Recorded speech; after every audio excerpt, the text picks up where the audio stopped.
data dashboard. Basically, this is my interactive dashboard. So there's a couple of bits of a couple of graphs here. I'll explain what these mean in a short second. Let's start with the bottom. So we've got game openings by percentage. So when you play chess, chess has a specific game opening, and they call it a name, maybe like Scandinavian opening or Queen's Pawn Push or King's Pawn Push.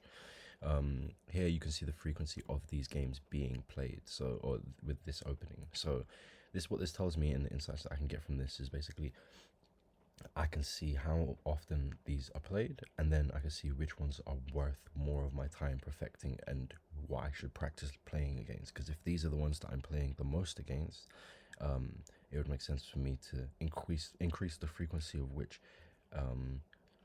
increase the benefit of or my skill level towards the frequency that these are being played in correlation. Here, I would say you got a time versus game result, which basically tells you all of the instances won on time, resignation, by checkmate or abandonment, and this is just my data here, and then all the times that I've lost. So all of these information, you can see if there's a trend line, you would see that the trend line kind of goes down. So towards the evening is when I tend to start playing better, and you can see maybe the checkmates go up in a trend line. As you can see, there's no trend line on here at the moment, and that'll tell you that I start to win more. So both of those are correlatory.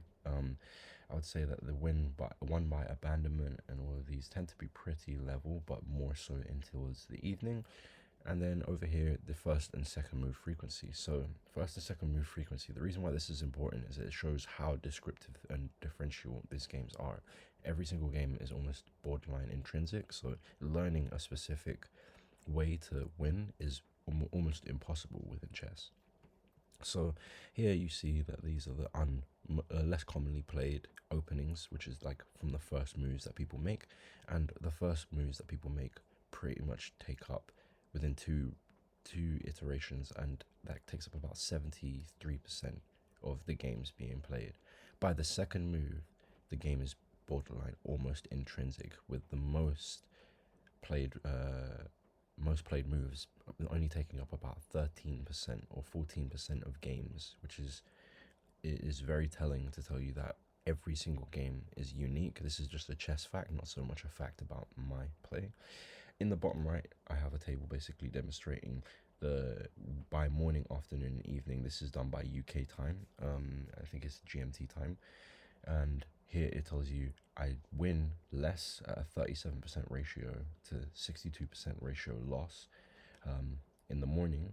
By the evening, this starts to level out, and then by the afternoon, this starts to level out, and then by the evening, this really it shifts over. So there's a 54% rate of me winning and a 41% of me losing, and a 4% of a chance of having a stalemate. So this is the datasets that I've created. Let me run through them really quickly. Inside of these, basically, you can create two parameters in columns, and you can create rows. These operate as the axes that you're measuring, and then the actual count of items that you are measuring.